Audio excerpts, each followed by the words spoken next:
Hello and welcome to the Fools Rush In STFC podcast, and welcome as always to the panel affectionately called the Village Idiots by one particular viewer. More on that to come. A lot of the regulars with us again, so let's do our introductions before we discuss what was an excellent derby day, unless you're a Bristol Rovers fan who don't class it as a derby, victory for Swindon Town. So, good evening, Ben. Evening. How you doing, Stephen? Yeah, very well, thank you. Ben is Ben's mood's in the balance today because he didn't get the curry he was after. He had to stick with a pizza. So we'll see how his mood develops over the course of the episode. However, always chirpy and seemingly always accurate with the now infamous Ned report. How are you, Ned?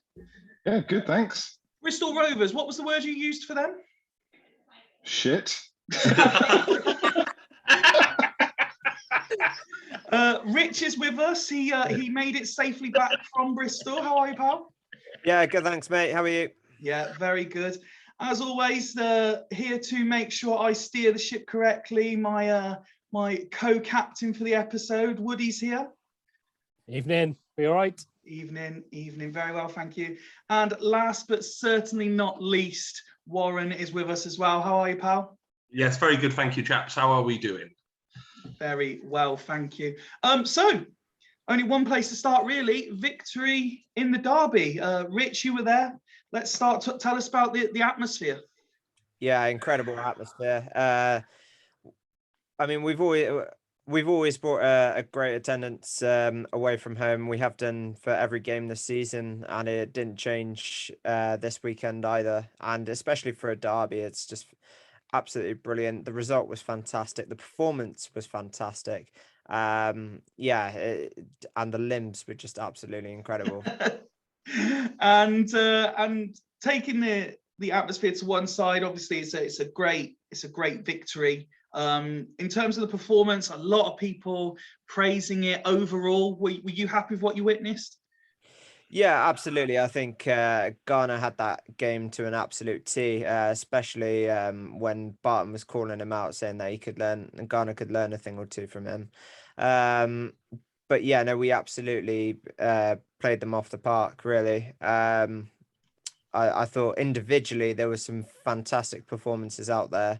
Obviously, starting with Wallacott, obviously making some good saves. I mean, he's not done us wrong really this season. But I think the main standout player for us, and he was an impact sub really, and it was Harry McCurdy. You could see when he came on the pitch, he was ready. He was up for this game, and he completely showed it.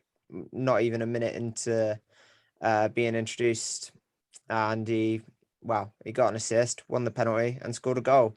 And what more could you ask for from a substitute? So fair play to Ghana. He had that game absolutely spot on, and hopefully he can continue that for the upcoming games. But I think it's an exciting time. It's just a shame that obviously we've got a few players away this weekend, which is another really crucial game in our season so far. But and I think the other thing is as well that we keep our unbeaten away record as well, which was another fantastic positive sign for us. And I think it's the least we should expect now. I mean, we're bringing about 1,000 or whatever we can bring to away games at the moment. So yeah, it's absolutely fantastic. And Ben, Rich mentioned Ghana's name quite a few times there. I believe it was you I saw tweeted something quite interesting, is that at half-time, people, if the result had stayed as it was, people were perhaps beginning to question him, but at full-time, he's a hero.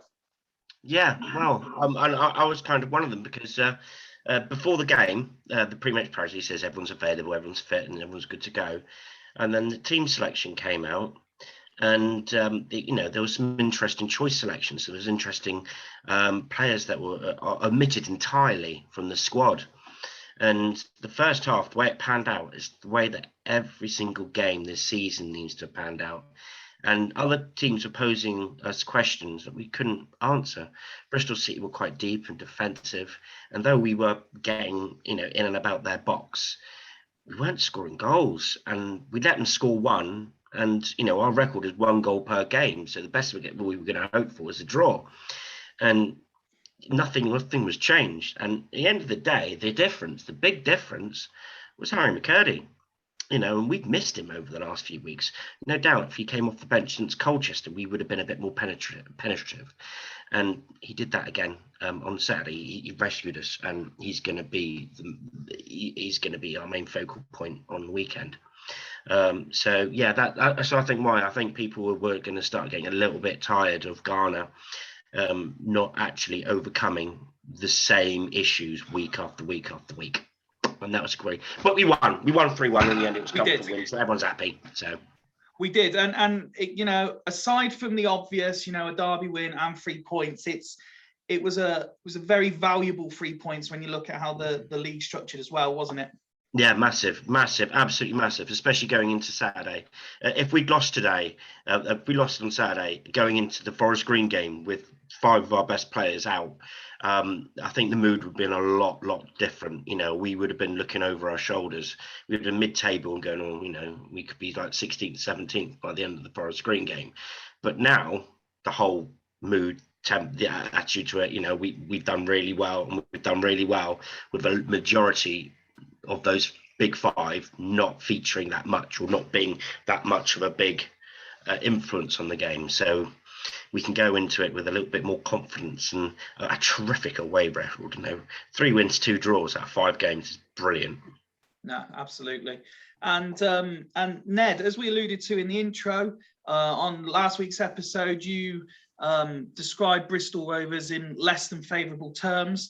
And I think basically what everyone witnessed was you were bang on with your assessment. Well, of course. But I mean, you would have thought that they would have shown a bit more, but it was piss poor. I wouldn't be happy to be a Rovers fan. There was no pace. They had no ambition. They got the goal and then just seemed to not create anything after that. It was just insane. They didn't seem to be wanting to play for their manager. Their heads are gone. I mean, it's playing like we were sort of 3/4 of the way through the season last season. Yeah. But yeah, oh well. And Don't mean to interrupt you, but Rovers look like a team just waiting for Barton to be sacked. They remind us of Swindon last year, where they've just given up on the manager. They're just completely just gone. It's not playing for him anymore. What I will say, just very quickly there, I think somebody on Twitter, Ian on Twitter, put a video out of Bristol Rovers fans fighting or complaining and disagreeing with each other at the final whistle. Yeah, funniest thing ever. But I think it just sums it up. I just think it sums up their fan base. I think it sums up their team, and I think it certainly sums up Joey Barton right now. And I won't be surprised if he gets sacked. Anytime soon, really. Well, that links in nicely. Rest assured, though, they're still going to get promotion. Oh, no doubt. Yeah, of course. Yeah. Well, no, that links in nicely to where I was going with Warren, actually, that Rich, because I was going to say that there was some various entertaining videos. That the one you've mentioned there was absolutely superb. I mean, I think just in the group alone, the panel and those who haven't made it tonight, we've probably racked up about 1,000 views. And there was also the excellent sort of home bargains version of Green Street before kickoff with the lad with a pen as well, Warren. I dare say, spare a thought for a Rovers fan right now? Nah. Yeah, it was brilliant. I go back to the Bristol accent, the West Country accent in the stands with the 2 old boys at the end was just, it was comedy gold for me.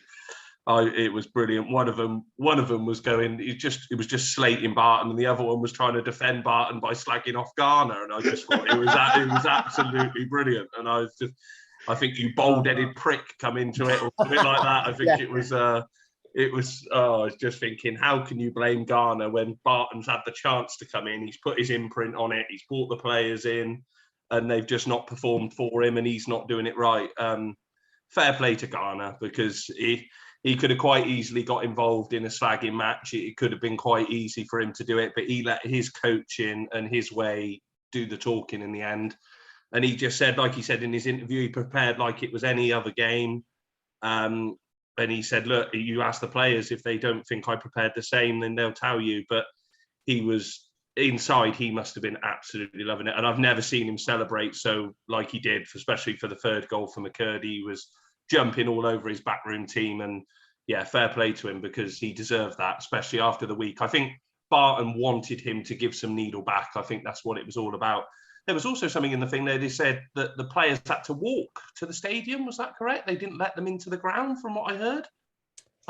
Another psychological mind game, I don't know, but they weren't allowed into the actual compound of the ground, and they had to walk in, from what I heard. So I don't know if this was all mind games from Barton, but obviously it didn't work. Yeah, fuck Joey Barton, to be honest. Excuse my French. It's absolutely fine, pal. We are strictly a post-watershed production.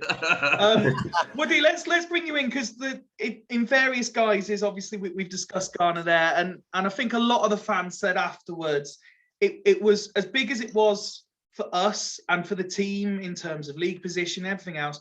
It really was huge for him as well, wasn't it? Oh yeah, and I think I said in our group chat that I was probably happier for Ghana than I was over winning against an apparent derby against Bristol Rovers. You know, I mean, I've was it a league game, because aren't Bristol Rovers National League yet? But it's yeah, I think, you know, Barton gave it. I hate Barton. I think I voiced that before when we were talking about who would take over last year. I think he's very overrated. I think he had a lot of resource at Fleetwood. That's why he did all right there. He's got no tunnel management or anything like that. He shouldn't be on the side of a football pitch, in my opinion. And, you know, then he, like Wazza said, he tried to get a reaction from Ghana, and Ghana's reaction on the third goal did it all. That's all Ghana needed. If I was Ghana, I'd be putting that as my profile picture, tagging Joey Barton in it. I'd be sending him WhatsApp messages with it. I'd be putting it on a poster outside of Bristol Rovers. He should have ran towards the Swindon fans. He should have ran the other way towards the dugout. That's what he should have been. Love to have seen a Di Canio moment there. And I think what I liked the most about it, and I know it relates a little bit to that video we saw of those two fans arguing, or we didn't see them, we could hear them arguing. I just love the fact that they completely blame Ghana for the mess that Joey Barton is in. And it's just like, but Barton was there last year. He lost to us twice last year. Like, and that's what I mean. For me, Bristol Rovers now are just one of those teams that we're beat for years to come now, I think regardless of who goes in there, if they're still in the league. But the yeah, I was chuffed for Ghana, because I like Ghana. I do like him a lot. I've said that from the beginning. I think I trust his process. I trust the way he's thinking. And as I said on Thursday or whatever day we recorded last week, we needed to go there to win the game. And that's, if we went there to win the game, to play like we needed to win the game, we would win. If we tried to get involved with, I know we played well, but was it really nice football? Was it really, you know, or was it just we were playing well against a side that were playing poor? So it's, you know, we went there, we won the game. I wasn't too worried when we went 1-0 down. I knew that I was quite confident that we were going to pull something back. It's just a shame we didn't pull anything back in the first half. But it's yeah, fair play to him. My hat's off to him. You know, it's never easy going back to your old club. So fair play to him, especially when they seem to think it's your fault that you're not doing very well. What a bold-headed cunt. I would have just sat there to the crowd going like that, to be fair. So, but yeah, no, brilliant. I was the same as Woody when I was watching the game. I was like, I had absolutely no doubt about it that we were going to get something out of that game, whether or not it was a draw or a win. Because yeah, they were just crap. So, and we absolutely outplayed them. And again, like possession wise as well, like, and it proves that it does work. So. And linking into that whole philosophy, that there seems to be, and it's something you alluded to, Rich, I think just before we started recording, we're really starting to see that team identity, that team bond, that team feel. And I think, and I might have this wrong, Ben, so please correct me if it's true, that one of the videos that went round, I think you highlighted that it was it Payne that sprinted from the bench to celebrate, and he got there quicker than like just about every player that was already on the pitch. Yeah, I saw that. Well, it's the bromance between Yeah, I was going Payne to and say. McCurdy. Yeah, Yeah, he was straight giving them a cuddle straight away. You know, You look like those- you're jealous there, Ben, talking about it. Oh, do you know what? Very I want- down on it. Yeah. I'm wants gonna have to- a McCurdy poster on my bed a bit later. You know. It's the same face. It's the same face Woody pulls whenever anyone mentions Peacock. I saw him. Golly, In town me. I saw him in town the other day. I He was said at the to- Colchester one outside the ground. Actually, I pointed him out to Jack. Lee Peacock. I said to Alicia, I swear that's Lee Peacock, and then and then he was behind me in the paying queue, and I looked behind, I went, yeah, that's Lee Peacock. And you followed him home. Adam was there. with his phone. Don't need to follow him. Don't need to follow him. I got cameras outside his house. Absolutely, but no, and yeah, Ben, to carry on. So you were saying obviously about Payne and McCurdy, but just generally that we're starting to see that team spirit. See the that lads feel. mucking about on Twitter all the time. You see them pranking each other. You see them going out together. You see that massive unity. I think Marley posted a tweet of the third goal. How everyone just straight away did the arrow thing, all diving, doing the Klinsmann dive, and all together. You can tell they all get on. You can tell they're all having a great time together. They can tell they're all mates. That's a huge thing. That is huge for bonding and togetherness and unity and positivity. And that's brilliant to see. None of that last year. No, exactly. It was it's good, and it puts you in a positive vibe that next season, you know, this season actually could be something really good.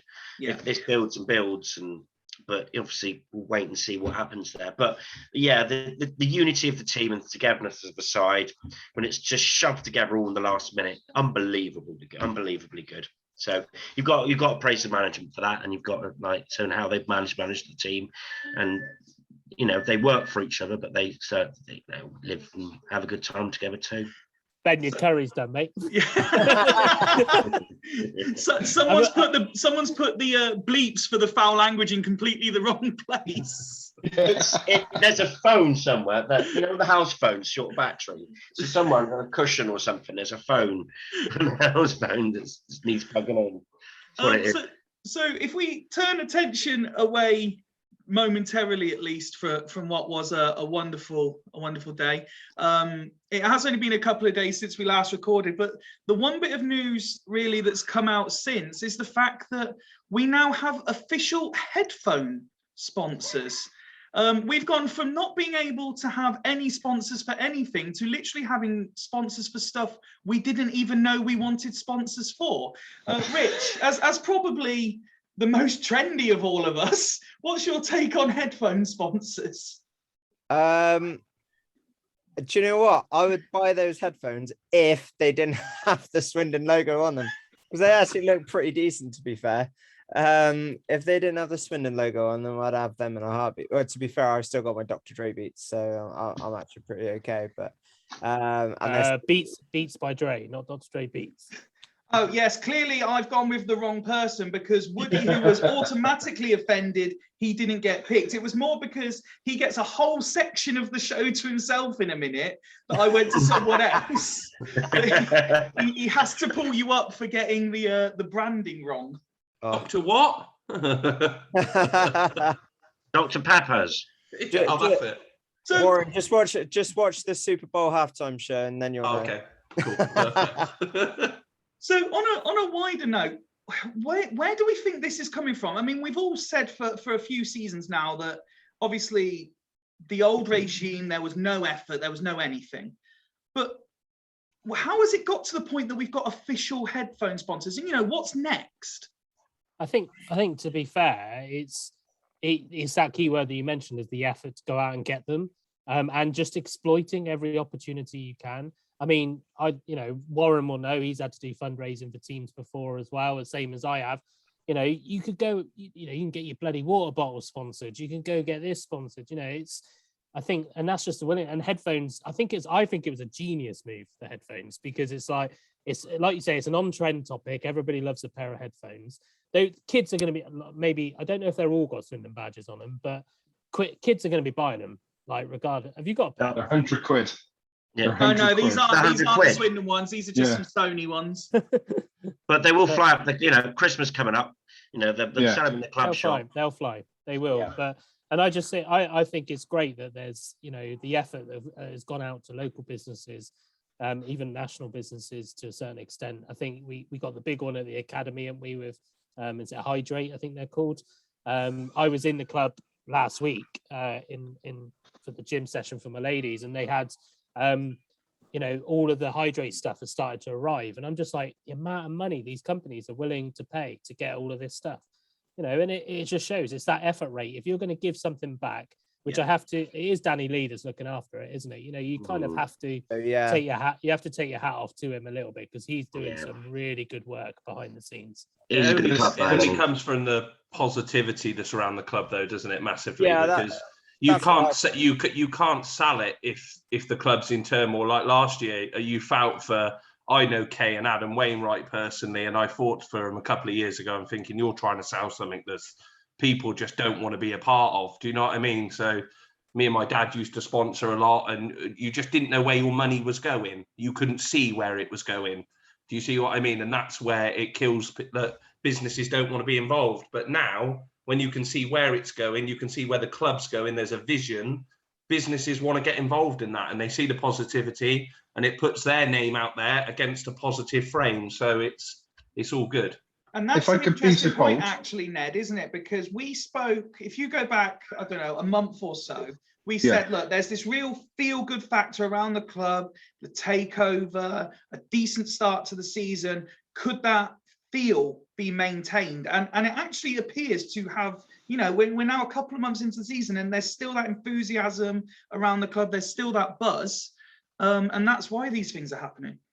Absolutely. And, it seems that every week that passes, there's more stories of positivity going on. And if I could be so bold as to suggest, if all the, high ups are watching this from a certain, maybe Hubba Bubba or Wrigley's, then you want to sponsor Harry McCurdy's chewing gum. Come on, that's the next big thing. That is the next big thing. It's massive marketing potential right there. I'll let you in a bit of an exclusive story. All right. When I was working back at, obviously this isn't Flavour of the Month right now, so this was a few years back. But when I was working at Stan James Bookmakers, I was trying to convince them to spend a little bit of money out their budget to sponsor Swindon Town for a year, because I think it was going to cost them something like about 140,000. And I was saying, that's an absolute bargain. I'm trying to think what sort of year this would have been. I think it would have been around about 2008, possibly around that sort of time. It was when Kingswood took over. Yeah, historic. Kingswood. So I was saying, this is a real, it's a good opportunity. And he was like, oh yeah, well, we'll think about it. And then they ended up sponsoring one, was it New Year's Day? Oh no, Boxing Day meeting, the big Boxing Day meeting, which cost them millions. And it's just like, oh, you could have had so much exclusive, like all your sponsorship everywhere. But, I tried.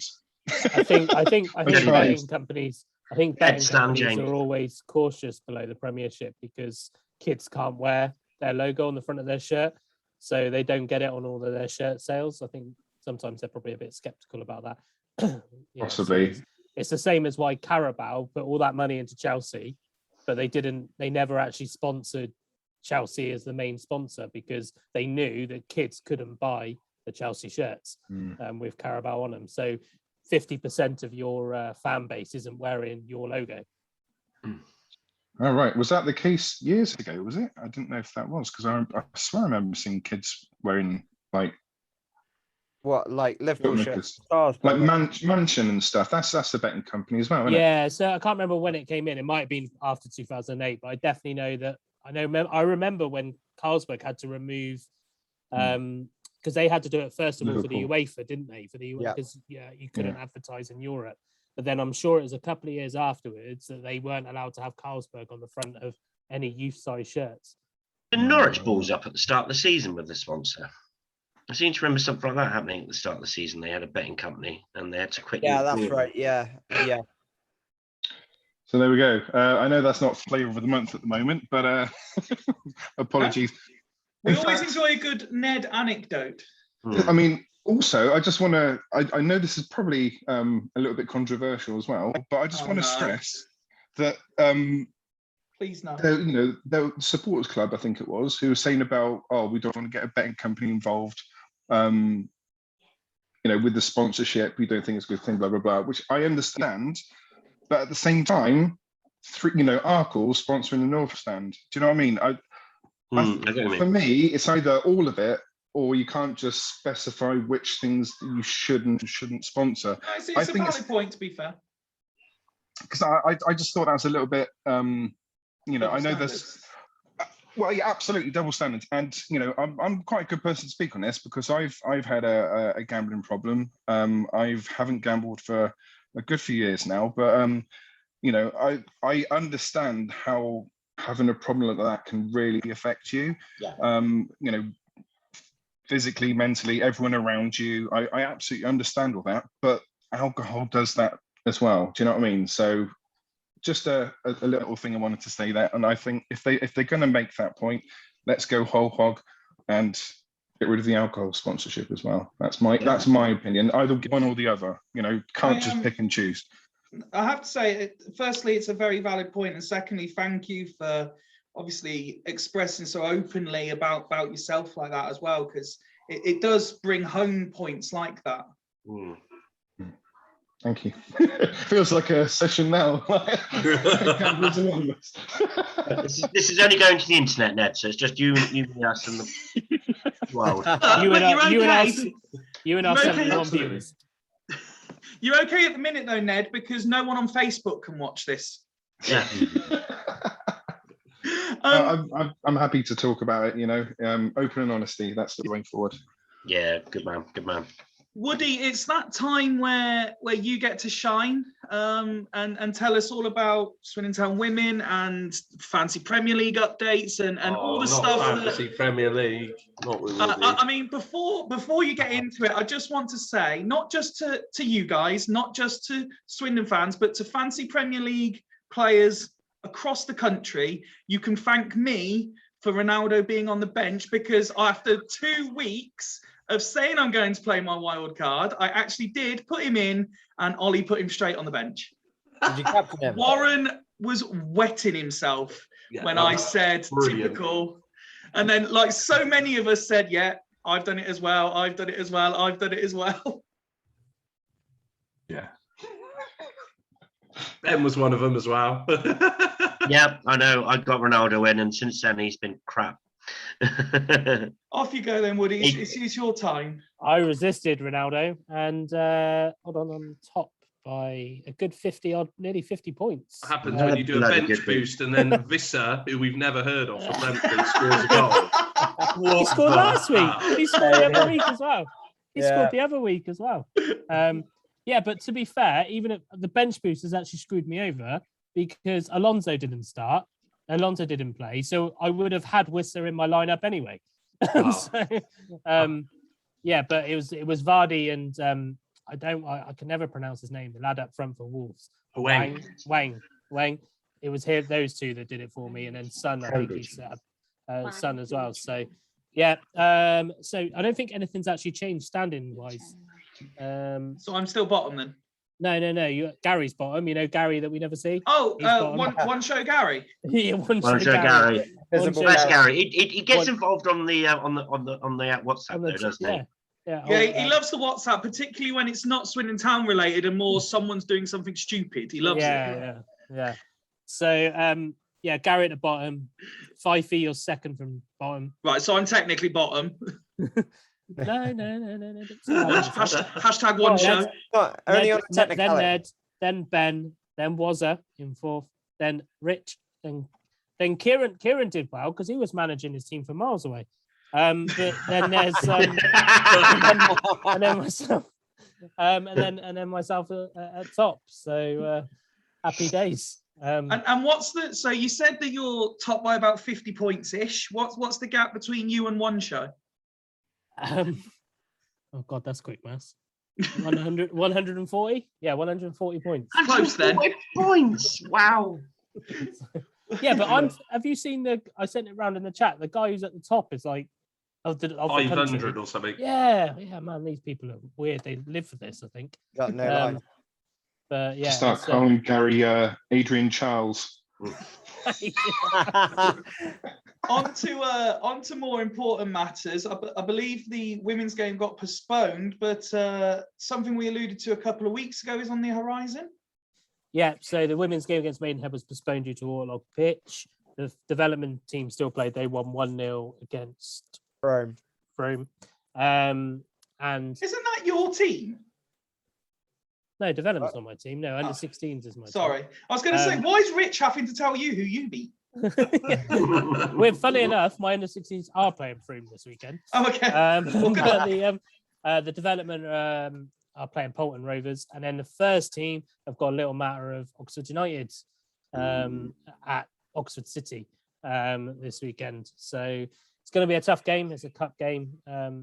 Thing is, Swindon as a whole are winning derbies at the minute. So yeah, so be prepared to let yourself down. No, I'm joking. But you never know. You are not selling this. You're not in marketing, are you? No.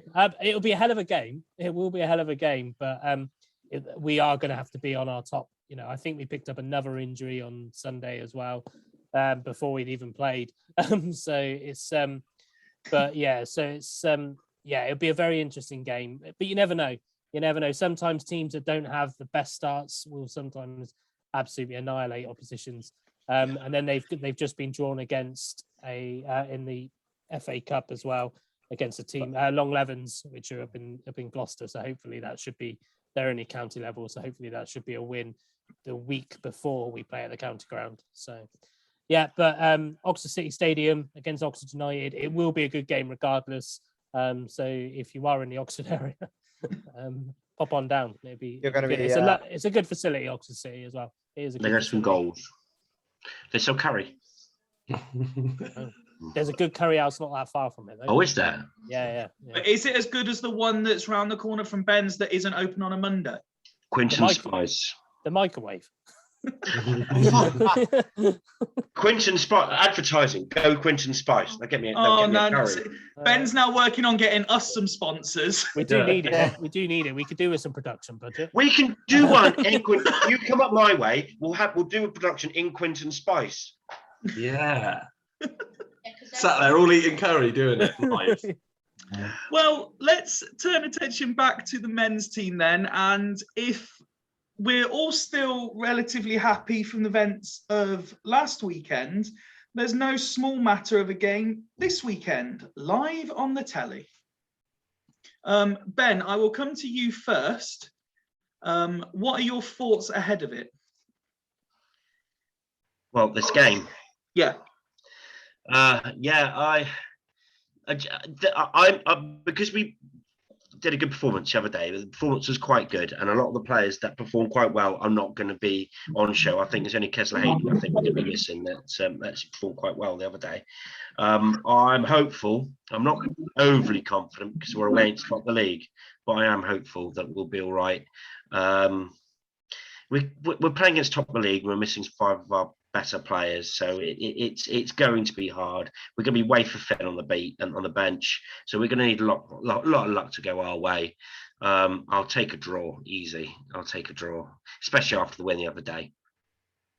And the eagle-eyed amongst us will see that Christian has joined us as well, although he is on mute, so I don't know if we can. There we go. How are you, Christian? You all right?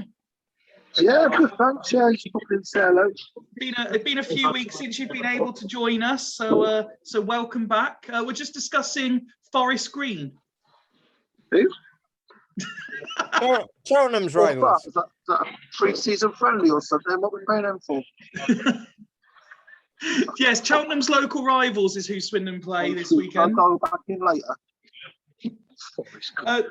I don't know if your signal's breaking up, but given the result last weekend, are you confident of Swindon winning this weekend? Never know with us, do you? Never know away from home. lose to the crap teams and beat the supposedly top teams. So why not? 2-1 win, something like that. I think the away fans carry us, don't they? They really do carry us. So anything's possible. We've got Yeah, to we were lose some discussing the hopefully. fans' impact earlier with Rich when we were talking about the Bristol Rovers game, so it's certainly a valid point. So, Ned, I'll ask you, have you prepared a dossier for this game as well? I most certainly have. Yes. Spot on last time, Ned. Spot on. Does it involve the words, they're a bit crap? No, because they have played so 'Cause they're well this not. season, haven't they? Yeah, I don't think we can claim that one. Well, I mean, what's interesting is that we've got a better away record than they've got a home record. So that gives me a bit of confidence. We're an average of 2.2 points per game. They're an average of 2. I mean, that means absolutely nothing in the game, but we are, it gives me confidence that we can actually do something. It's a stat that I didn't actually realise, but Swindon have scored in 100% of their away matches. Were you aware of that? That's If I thought about it, probably. I mean, that's pretty awesome as well. So, what other stats was I looking at? Forest Green, 40% of their games at home are clean sheets, which is a bit of a worrying stat. So we always score away, but they don't often concede. It appears that way. And also as well with their goal patterns, and this is quite important to how we should play, is the fact that most of their goals come in the first 10 minutes or the last 10 minutes of each half.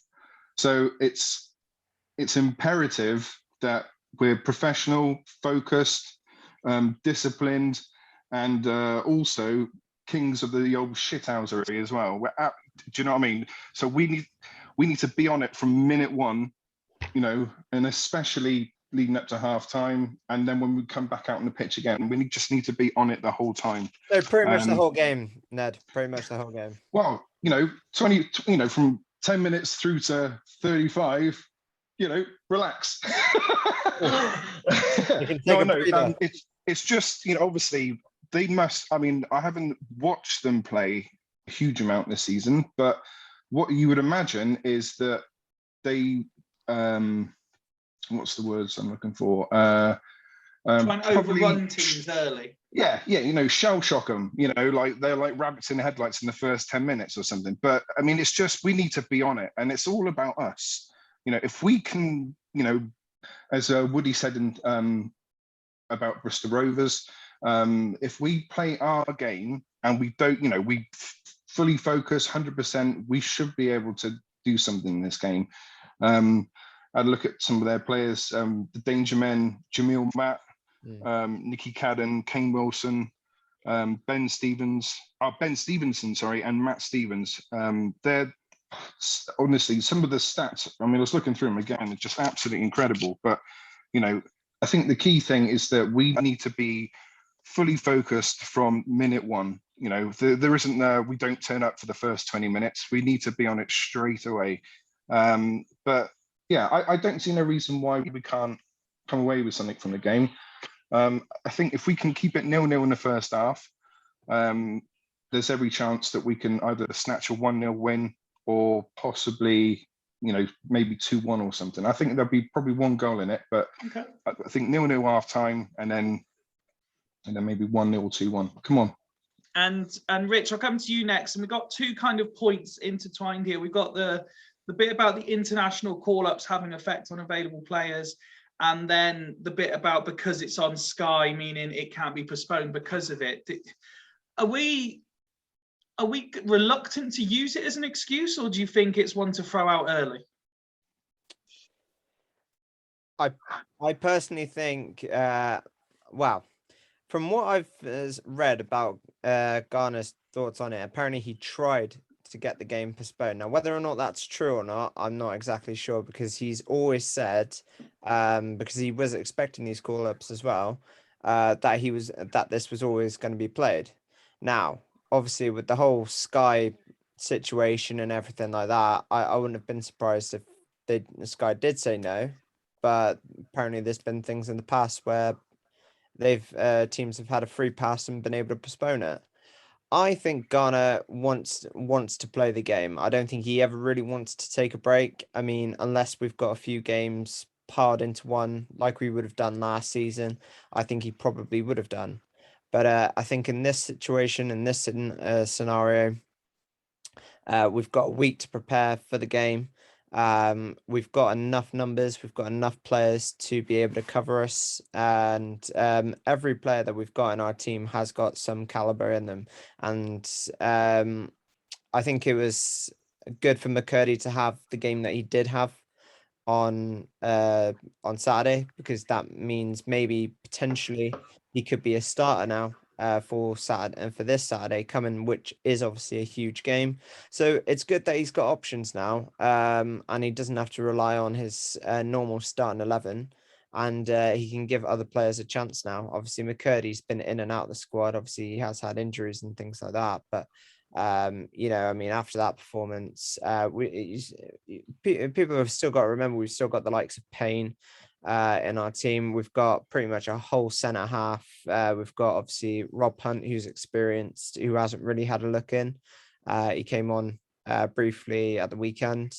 Ellis, who's still who's been in and out of form this season, but I still think he's a fantastic player. I think he's just adapting to that left wing back role. And then you've got obviously Louis Reed still in there and everything like that. Gladwin, who's again been in and out of form, but from the weekend he was fantastic. So hopefully we've got that winning mentality that we've got to overcome this. Obviously it is a bit of a shitter that we have to lose a good majority of our players, and they're good players obviously as well. I mean, obviously they've been called up on international duty, so you know, I do feel that we've got to go into that game just by the energy that we've had from this previous derby win. And I don't think the Bristol Rovers game could have come at a better time, because now we can go in to this Forest Green game, top of the table. They've had a fantastic season so far. Right, let's go crush the party. We're unbeaten away. Okay. Again, that I don't know. According to the Ned report, their home record hasn't been as good as their away record. Because their away record is fantastic. I did read a stat about that they've got the best away record in all 4 divisions this season. So let's go and spoil the party. Let's go do what we can do best. We've come down in numbers, and yeah, let's give Forest Green a game on Sky. Let's show Ghana Ball what we can do. And Warren, picking up on something Rich said there, in terms of the fixture, we are, hopefully the squad will still be riding the crest of the wave of positivity from the weekend. So really, despite the absentees, we don't really want it cancelled, do we? No, I don't think we should cancel it. We've got a good enough squad. I think the biggest miss for me will be Woolacott. I think that'll be the biggest miss. The rest of the team, they're replaceable, aren't they? You know what I mean? Kesler Hayden's blown hot and cold for the last few games. I think Hunt will come in and do a decent job at right wing back, no problem there, especially against a better team. Maybe a more defensive minded wing back might be the best way to go. And like we said, Johnny Williams didn't play at the weekend, or he come off the bench. Grant hasn't been in. Gilbert could be easily replaced by a McCurdy or a Mitchell Lawson. You know what I mean? The main one for me is the keeper. I just think Woolacott's been unbelievable, and whether this Ward could step in, like you say, it gives you that confidence at the moment with the back three when they've got Woolacott behind them. Will they have that same confidence with a different keeper? But no, there's no reason why we should cancel the game. It's on Sky. It's revenue for the club. It's, you know what I mean? It's good for the fans that can't make it because of the limited tickets. You know what I mean? It's all good. Let's go there, give it a go. We can see it as a bit of a free hit. The excuses are there, aren't they? Ready and made if we need them. So, like we said last year, we were so negative at games where we thought, oh, let's have a go. Why not this week go and have a good go at them and see where it takes us? But I can see us coming away with a win, definitely. And Woody, both Rich and Warren have named certain individuals there. What are you expecting tactically from the game? I think we'll set up a bit more defensive. I think Woz is probably right. I'd probably think that Hunt will be put in there. I'm not saying he's the right option, but I think he will be the option. It'd be in. I just want to see what unfolds with Grant. I was still shocked that he wasn't in the squad at all, as many people were on Saturday. There must be something going on behind the scenes for my liking, or but he's absent for this game anyway, isn't he? I can't remember if he. Yeah. So I just wonder whether he was kind of done that on purpose and thinking, well, with all due respect, we're not going to have Grant the following week anyway. What's the point of bringing him in for one game? Yeah. So, and obviously it's worked. I mean, so because we won the game, but I don't. Minus the changes that we're going to have to make, I'm quite confident in the other goalkeeper. I think he'll do a good enough job. I think players like Critchlow have kind of gone a little bit under the radar. I think Critchlow's done a lot of work for us this year. I think he's pulled Conroy out of a lot of bad situations. And I think that will be the same again. I think Gilbert, I don't mind him. I quite like him, but again, as Warren said, he's replaceable. So I think it's going to be a case of I'd like to see Mitchell Lawson be a bit more of our attacking threat on Saturday. I think we will win. I think I want to say it's probably going to be a scrappy 1-0 or something, but I do think we've got enough in it to win it. I'd start Mitchell Lawson over McCurdy after Saturday. I'd bring McCurdy off the bench. It just shows, doesn't it? He could change a game. I would start Mitchell Lawson and give him his chance and see where it goes. I think we got to bear in mind as well is that from memory, Forest Green are pretty quick at the back as well. So McCurdy's not going to have the same impact as what he had against a 50-year-old defence at Bristol Rovers. So we just got to bear in mind that, McCurdy is an impact player at the moment. And I don't think we should have a negative connotation over that. He's a good player to bring off the bench as it stands, I think. Wow. But Mitchell Lawson's not disappointed. Mitchell Lawson's every time he's come on, he's not disappointed. So maybe this is a good opportunity for him to have a start. And just while we're discussing players, Christian, I could see you reacting. Your face was giving a sort of negative reaction every time Gilbert's name was mentioned. Are you not a massive fan? Yeah, he loves him. No, I'll send him back. No impact. Not worth it. Send him back. Okay. And that's it. Just simply send him back. Sorry, Ned, I interrupted you. You were going to add into that debate there as well. Well, I mean, it all depends on the system that he uses. But I mean, I've done my 11, and I feature Mitchell Lawson and McCurdy both in the 11. But it all depends on what system he plays. I don't think he's going to change his formation. I think he's going to stick with his philosophy. Three at the back will stay now, yeah. Or Absolutely, 3 or 5. Yeah. I mean, so what I've got is obviously Ward in goal. I've put in Odemeo over Rob Hunt. I think if he wants to change the system for 3 centre backs, then Odemeo can slot into the centre back position. But so I've got Odemeo, Yandolo, Critchlow, Conroy, Reed, Payne, Gladwin, Mitchell Lawson, McCurdy, and Simpson. And then your 5 main sort of subs that you got: Parsons, East, Lydon, Bowdry, and Rob Hunt. There's not much attacking. There's not much attacking sort of substitutions you can make with that. I'm not sure who I would have put in instead of Mitchell, instead of McCurdy to have an impact off the bench, but I don't know. But there's certainly enough there for us to win the game, in my opinion. It's just it all depends on what system he uses. I absolutely agree. Listen, gents, thank you very much as always. It's been very entertaining, very informative. And as always, I like the optimism that generally no one's really going into a game thinking we're going to lose, which is a lot nicer than when we were recording these last season. It's certainly a lot more positive. Yeah. Got here. I know you've only just got here, but we told you about it like an hour ago. There's more we can talk about, surely.